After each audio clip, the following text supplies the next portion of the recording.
नमस्कार साथियों, मैं आशीष आरोही क्लासेस के ऑनलाइन प्लेटफॉर्म में आपका हार्दिक स्वागत करता हूं। आज हम बात करेंगे सी प्रोग्रामिंग के अंदर डू व्हाइल लूप की। तो देखिए, डू व्हाइल लूप को हम टू नेम से भी जानते हैं। दो नाम से भी हम डू व्हाइल लूप को जानते हैं। एक तो एग्जिट कंट्रोल लूप और एक पोस्ट टेस्ट लूप। तो देखिए, पहले हम इसे एग्जिट कंट्रोल लूप क्यों बोलते हैं और सेकेंडरी हम इसे पोस्ट टेस्ट लूप क्यों बोलते हैं। तो एग्जिट कंट्रोल लूप हम इसे इसलिए बोलते हैं क्योंकि यहाँ पर मैं आपको थोड़ा सा प्रीवियस वीडियो में लेके चलता हूँ, जहां पे हमने वाइल लूप की बात करी थी। वाइल लूप के अंदर हमने देखा था कि हम पहले वाइल लूप को एंट्री कंट्रोल लूप बोलते हैं, यानी वो पहले कंडीशन को चेक करता है, देन उसके बाद में लूप में एंट्री की परमिशन देता है। यहाँ पे हम इसको एग्जिट कंट्रोल लूप इसलिए बोलते हैं क्योंकि ये पहले स्टेटमेंट के ब्लॉक को एग्जीक्यूट करता है, देन कंडीशन चेक करता है। ये पहले स्टेटमेंट के ब्लॉक को एग्जीक्यूट करता है और फिर देन कंडीशन चेक करता है।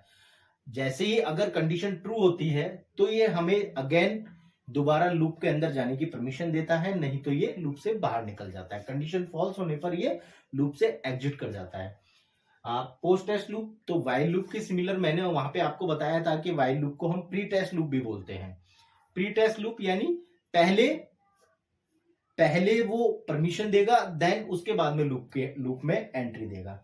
तो वही इसका बोलने का जैसे एग्जिट कंट्रोल लूप का मतलब होता है कि बाद में कंडीशन चेक करेगा। यहाँ पे ये पहले पोस्ट टेस्ट यानी पहले हमें स्टेटमेंट के ब्लॉक को एग्जीक्यूट करेंगे और देन उसके बाद में कंडीशन चेक करेंगे। तो पोस्ट टेस्ट लूप यानी पोस्ट मीन्स आफ्टर, बाद में। तो बाद में हम कंडीशन को चेक करेंगे। अब देखिए, मैं इसका देखता हूं सिंटैक्स। तो हम बात कर रहे थे सिंटैक्स की। तो देखिए, यहाँ पे पहले हम जो सिंटैक्स होता है, मैं बात कर रहा हूं ये डू और वाइल दो वर्ड के अंदर डिफाइन है। डू में हम स्टेटमेंट को एग्जीक्यूट करते हैं और वाइल में हम कंडीशन को चेक करते हैं। यहाँ पे देखिए, डू में जो भी स्टेटमेंट होता है वो एक बार तो एग्जीक्यूट होगा ही होगा। 100% श्योर है कि वो एक बार स्टेटमेंट एग्जीक्यूट होगा, देन कंडीशन चेक होगी और लास्ट में जब कंडीशन चेक होगी, अगर कंडीशन ट्रू होगी तभी वो हमें दोबारा लूप के अंदर जाने की परमिशन देगा, नहीं तो यहीं से वो एग्जिट कर जाएगा यानी बाहर निकल जाएगा। देखिए, यहाँ पे हमने जो सेमीकोलन लगाया है कंडीशन वाइल, लास्ट में जब हमने कंडीशन लगाई है वाइल कंडीशन के बाद में हमने सेमीकोलन का यूज किया है।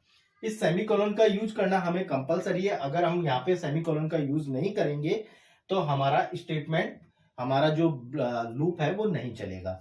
हम जब ऊपर यूज करते थे कंडीशन, वाइल के अंदर हम ऊपर कंडीशन यूज करते थे, है ना, तो वहां पे हमें सेमीकोलन की जरूरत नहीं पड़ती, लेकिन बट यहाँ पे हम सेमीकोलन का यूज करेंगे।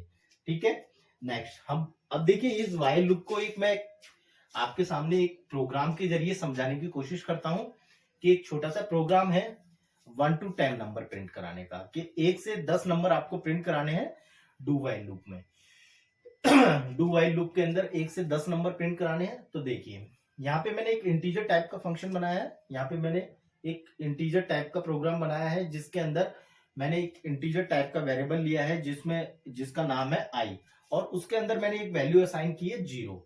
अब देखिए, मैंने अपना डू स्टेटमेंट चालू किया है। डू के बाद कर्ली ब्रेसेस स्टार्ट, फिर मैंने प्रिंटफ लगाया है यानी प्रिंट करने के लिए। जैसा कि मैं वाइल लूप के अंदर भी मैं आपको बता चुका हूं कि %d हम जो यूज करते हैं, %d का जो आइडेंटिफायर है हम इंटीजर डेटा टाइप के लिए यूज करते हैं। आगे मैंने /n लगाया। /n मीन्स यानी नेक्स्ट लाइन में हम स्टेटमेंट को प्रिंट करें। जैसे फर्स्ट मेरा 1 प्रिंट हो, फिर 2 प्रिंट हो, फिर 3 प्रिंट हो, इस तरीके से हम नेक्स्ट लाइन में 1 के बाद 2, 2 के बाद 3, बट नेक्स्ट लाइन में हम उसको स्टेटमेंट को प्रिंट करेंगे। फिर मैंने देन अपना वेरिएबल डिफाइन किया है जिस वेरिएबल को प्रिंट कराना है। ठीक है, नेक्स्ट मैंने i++ यानी अपडेट एक्सप्रेशन किया है कि i की वैल्यू को मैंने इंक्रीज किया है, 1 इंक्रीज किया है।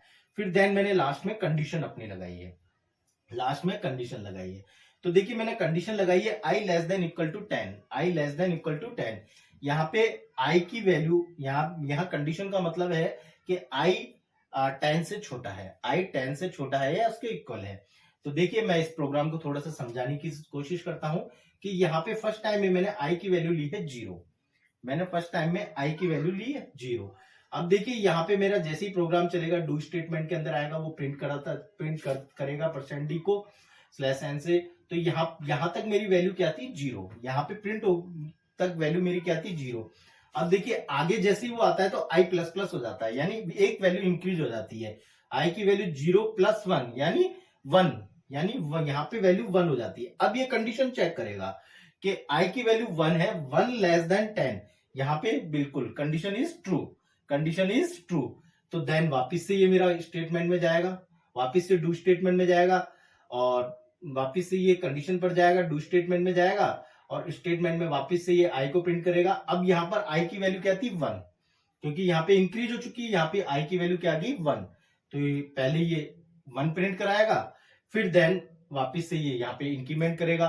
अब 1 + 1 यानी 2, अब i की वैल्यू कितनी है 2, तो ये वापिस से चेक करेगा 2 < = 10, ये भी कंडीशन ट्रू, फिर वापिस से ये जाएगा, इसी तरीके से ये वापिस जाएगा, यहाँ पे i की वैल्यू 2 है, अब फिर वापिस से ये इंक्रीज करेगा तो i प्लस प्लस यानी i की वैल्यू 2 + 1 यानी i की वैल्यू कितनी हो गई 3, तो अब ये वापिस से चेक करेगा 3 < 10, तो ये भी कंडीशन ट्रू है।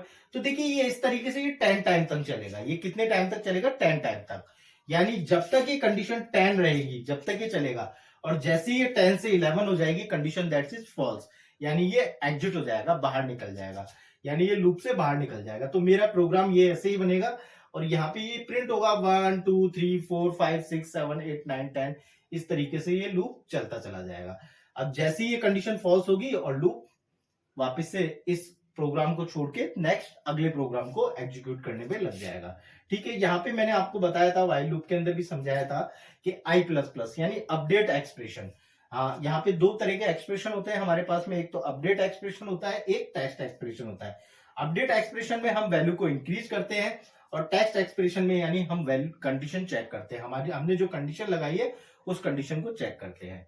तो ये मेरा एक छोटा सा डू व्हाइल का प्रोग्राम के जरिए मैंने आपको समझाने की कोशिश करी है, सिंटैक्स बनाया है, मैंने उसको 2 नाम बताए हैं, तो इस तरीके से मैंने पूरी कोशिश करी आपको समझाने की। तो thank you very much, please subscribe my channel Aarohi Classes. Thank you.